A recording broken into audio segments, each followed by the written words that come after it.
is if you guys ain't gonna watch my videos, you're gonna get clickbait titles. That's how it is. 3 EPs I wanted to talk about, all really worthwhile. I wanted to mention them in some kind of capacity. I've been listening to them interchangeably over the past few days because I actually discovered them all about the same time, so it just made sense. It lined up perfectly to combine them in one video, and here we are. We're going to talk about 3 of them, and they're all absolutely worth your time. Firstly, I wanted to mention Trannieboi, who is an artist that works with Shurk, and Shurk is a member of Come and Have a Go. And of course, I'm a big fan of Come and Have a Go. I've done an interview with them and also put their album at number 2 on my 2020 albums list. It was a fantastic pop album, and anyone affiliated with Come and Have a Go is obviously going to be dropping fun pop bangers, and here we are with Mr. Trannieboi himself. He is here giving us the pop bangers. The first track gives us a Bimini Bomb Boulash reference. I can't argue against that. We're all here for that reference. The beats are as bombastic as you want them to be. They are just so in your face and kind of honestly ridiculously over top. I mean, I can't really describe them in any other way, but they are just so fun and infectious that you cannot say no to them. Lipitor was already a single from last year and is still remaining to be a really fun track. I think there's a slight change with this version, something to do with the mixing, I think. But other than that, it still remains to be a really good track, regardless of what major changes have happened. The third and final track has this funny little section, ironic, self-aware section about star signs. There's so much random crap said in this little bit.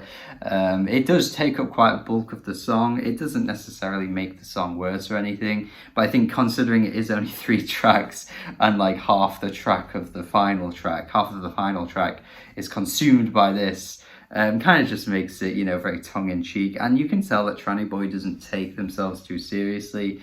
He's just here to have a good time, and I'm just looking forward to more music and hopefully more collaborations with Shurk, and maybe even, you know, Come and Have a Go and Trannieboi completely collaborate and make even more music together in some kind of capacity.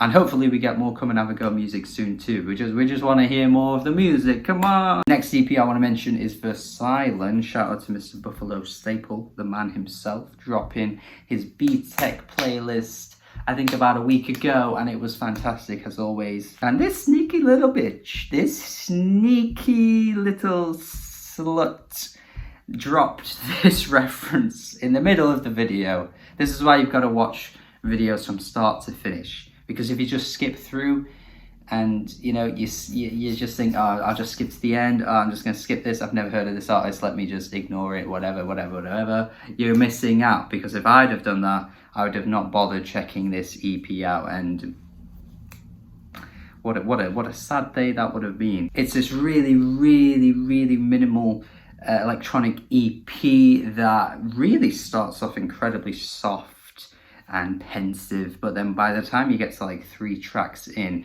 it really starts to blossom and just find itself in a really cool way. It's almost like it just emerges out of nowhere. I really like the way this EP, you know, has this kind of journey. Not to say the first few tracks are worthless or anything like that, but I do feel like as the EP goes along, it really just starts to wash over you, and you just suddenly start to really feel it come to life. It's really wonderful, and the attention to detail Versylen has gone through here is really impressive, because you can tell that this was just not crafted very quickly and, you know, like oh, I've done, that's it. Like, you can tell that this artist is going back to their music and constantly evolving it, because it just feels like it's evolving as you listen to it. It's really impressive. There's elastic details in the beats that remind me of someone like Russell Collective. Honestly, lots of great electronic artists emerging out of nowhere at the moment, and I think hopefully this Versylen, Mr. Versylen man, comes through with an album at some point. But I don't know, the perfectionist approach he takes to music might mean that we won't get an album for a long time. I don't really know, but let's see, we shall see. But I'm certainly looking forward to more music because this is a really, really impressive start. Radiance should be listened to, honestly. You should be checking it out. And saving my favourite for last, not to say that the other two are worth less or anything like that. They are both really, really good in their own right, but Dora Jar has a hold on me at the moment, man. Dora Jar, she's probably going to make the top 5 EPs of this year.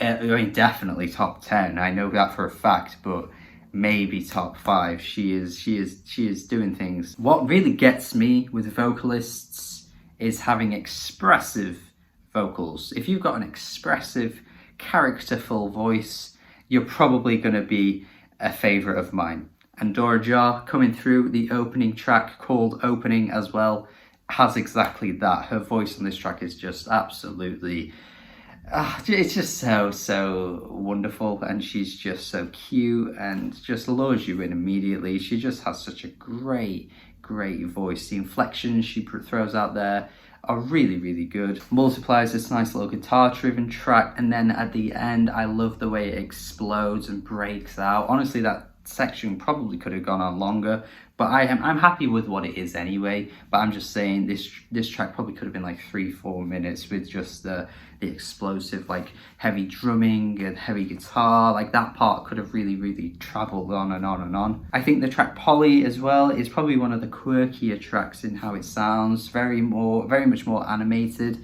And what I like as well is that track 1, 2, 3 all sound quite different. Immediately you have this diverse array of different tracks, and each of them in their own right could easily be your favorite track. It's really cool. And then you get to Wizard, and once again it's a complete change of pace again. It's impressive. She's really throwing out everything she can on this EP. What a way to make a name for yourself. I mean, you've got these tracks that are all different to each other, and then Wizard comes through and is much edgier and darker in its sound. It honestly sounds like some Billie Eilish, like, combined with Ashniko, which is a weird little combination, but it kind of makes sense when you hear it. The chorus on this one is incredibly catchy too. Really love it. Voice in the Darkness is like this kind of mid-2000s singer-songwriter type track. It definitely feels like she's throwing it back to that era a few times on this album, but never feeling like, you know, it's just an homage, or, you know, it's just ripping anyone off, or just too nostalgic for its own good. Like Pale Waves always seem to sound like. It never sounds like that ever on this EP. And the track Quiver as well is very delicate, very solemn, but a beautiful little track. The vocals really shine through on this one. Really love this EP. Dora Jar, man. Dora Jar. Wow. She is one to watch. And all of these artists are one to watch because they are equally all as incredibly talented in their own little ways, and I'm just looking forward to see where they all go in the future when they drop albums. So hopefully you enjoyed this video. Hopefully you got some recommendations out of it. Certainly some of my favorite EPs of the year are all in this video and are all really good. That's as much as I can say. So let me know your thoughts if you've listened to any of them. If you haven't yet, listen to them, then come back to me, then tell me your thoughts, then subscribe. Maybe subscribe before you do all of that. Like the video before you do all that as well. Have a good day. Goodbye.